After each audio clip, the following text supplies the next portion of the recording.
இவங்க 2 பேரும் ஒரு இடத்துல எட்டி பாக்குறாங்க. பார்த்தா அந்த இடத்துல ஒரு டாக் பள்ளம் தோண்டிக்கிட்டு இருக்கு. அப்படி அது என்னத்தை தான் தோண்டிக்கிட்டு இருக்குன்னு பார்த்தா அந்த இடத்துல ஒரு மிகப்பெரிய 1000 வருஷம் பழமையான ஒரு ஐஸ் கட்டி இருக்கு. உடனே இவங்க 2 பேரும் அது கிட்ட ஓடி போய் செக் பண்றாங்க. பார்த்தா அதுக்குள்ள வித்தியாசமான ஏதோ ஒரு உயிரினம் இருக்க மாதிரி தெரியுது.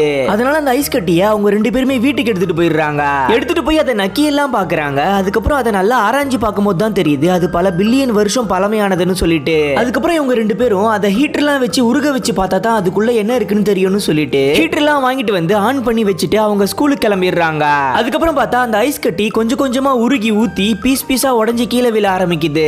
அதுக்கப்புறம் கொஞ்ச நேரத்திலேயே பார்த்தா அதுக்குள்ள இருந்து 100 மில்லியன் வருஷத்துக்கு முன்னால உறைஞ்சு போன ஒரு பழங்காலத்து மனுஷன் எந்திரிக்கிறான். இவனுக்கு இப்ப இருக்கிற உலகத்தை பார்த்தா ரொம்பவே வித்தியாசமா தெரியுது. அதனால எல்லாத்தையுமே பார்த்து பயப்பட ஆரம்பிக்கிறான். அது மட்டும் இல்லாம தாகமா இருக்குன்னு சொல்லிட்டு ரோட்ல கீழே ஓடிக்கிட்டு இருக்க தண்ணி எல்லாம் எடுத்து குடிக்கிறான். ஓகே ஃப்ரெண்ட்ஸ், உண்மையிலேயே இது மாதிரி ஒரு பழங்காலத்து மனுஷன் இப்ப இருக்கிற நம்ம உலகத்தை வந்து பார்த்தா எப்படி இருக்கும்னு கமெண்ட்ல